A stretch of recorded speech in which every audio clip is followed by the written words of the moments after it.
Hi friends, तुमच्या सर्वांचं स्वाद रेसिपीमध्ये अगदी खूप खूप मनापासून स्वागत करते। आज आपण टम्म गरगरीत फुगलेल्या अशा एक सिक्रेट इन्ग्रेडियंट वापरून आपण पालक पुरी बनवणार आहोत। तर त्यासाठी मी इथं एक जोडी स्वच्छ पालक निवडून धुवून घेतलेला आहे। त्यानंतर एक ग्लासभर पाणी कढईमध्ये गरम करायला ठेवलं। त्याला उकळी आल्यानंतर त्यामध्ये थोडंसं मीठ घातलं आणि जी ही पानं आहेत ती आपण 1 मिनिटभर फक्त शिजवून घ्यायचे आहेत। पालक पटकन शिजतो त्यामुळे फारसा वेळ लागत नाही।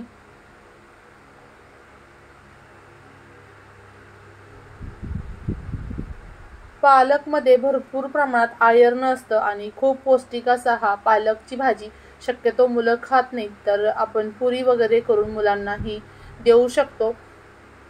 शिजलेला पालक जो आहे तो मी एका झाऱ्यामध्ये काढून घेते आणि पाणी पूर्ण निथळून घ्यायचे। आता एका प्लेट मध्ये मी 1 चमचा जिरं, 1 चमचा सोप, त्यानंतर शिजवलेला पालक घेतलेला आहे।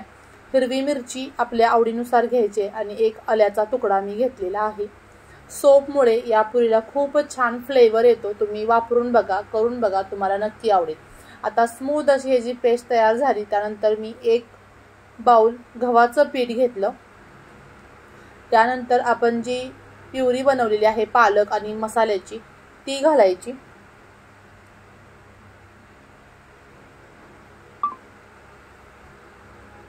चवीपुरतं मीठ घालायचं। कलर छान येण्यासाठी बिडगी मिरची पावडर घालायची आहे। त्यानंतर चिमूटभर हिंग घालायचं आणि ओवा हातावरती क्रश करून घालायचा।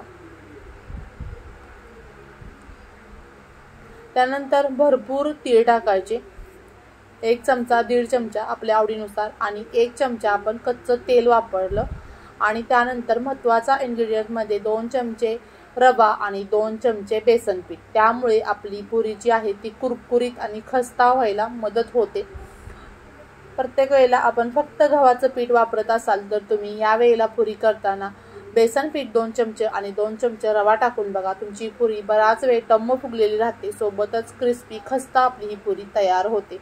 आता जे पाणी होतं पालकचं ते फेकून न देता आपण हे पीठ मळताना वापर करायचा आहे, त्यामुळे आपलं हे पालकचं पाणी वाया जाणार नाही। आता स्मूथ घट्टसर ह्याचा मी गोळा तयार करून घेतलेला आहे। आणखी थोडंसं मी त्याला तेल लावते आणि पुन्हा त्याला छान असं मळून घेते।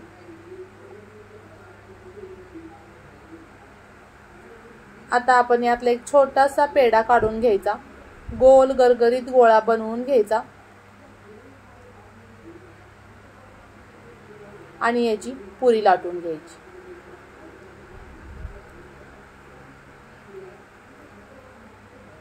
थोडंसं तेल लावायचं पोळपाटला। जर तुम्ही पीठ लावणार असाल तरी सुद्धा काहीच हरकत नाही, पण अगदी थोडंसं आपण प्रथम तेल लावलं की पूर्ण पुऱ्यांना ते पुन्हा तेल लावावं लागत नाही आणि पुरी सुद्धा दिसायला खूप सुंदर दिसते आणि तेल सुद्धा आपलं मग ते खराब होत नाही। जर पीठ आपण लावलं आणि जास्त प्रमाणात लावलं गेलं तर जे तेल आपण तळलेलं असतं ते तेल मग खराब होतं आणि नंतर वापरावंसं वाटत नाही। तेल आपलं गरम झालेलं आहे। आता त्यामध्ये आपण एक छोटासा पिठाचा गोळा टाकून बघितलं। मध्यम फ्लेम वरती ही पुरी जी आहे ती आपण फ्राय करून घ्यायची। मस्तच टम्म अशी ही पुरी फुगलेली आहे। पलटी करून घ्यायची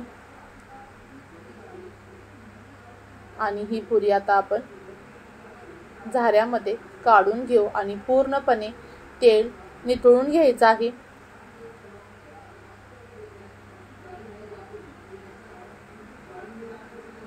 आणि याच पद्धतीने मी सर्व पुऱ्या तयार करून घेते। आणखी एक पुरी मी तुम्हाला तळून दाखवते। जर प्रथमच तुम्ही माझे व्हिडिओ पाहत असाल तर चॅनलला सबस्क्राइब करायचे, जेणेकरून नवीन येणाऱ्या व्हिडिओचे नोटिफिकेशन सर्वात प्रथम तुम्हाला मिळेल। आणखी कोणत्या प्रकारच्या रेसिपी पाहायला तुम्हाला आवडतील त्यासाठी कमेंट्स बॉक्समध्ये कमेंट्स करायला विसरू नका। खूप सुंदर असा कलर आलेला आहे आपल्या पुऱ्यांना आणि आता आपण या पुऱ्या एका प्लेटमध्ये सर्व करू. पुन्हा भेटू अशाच नवीन आणि जायकेदार रेसिपीसोबत. तोपर्यंत बाय.